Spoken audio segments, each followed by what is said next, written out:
continuing on this way, showing you what happens in a flooding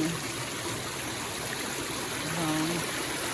I forgot, remembered it when it was too late, but right about there I had a bowl yesterday, and it's somewhere down the road.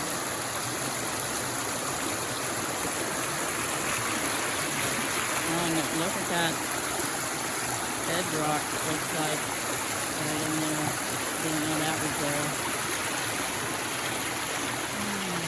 Big trees.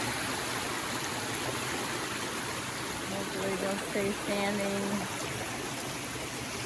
Get that one leaning. Thank you for watching.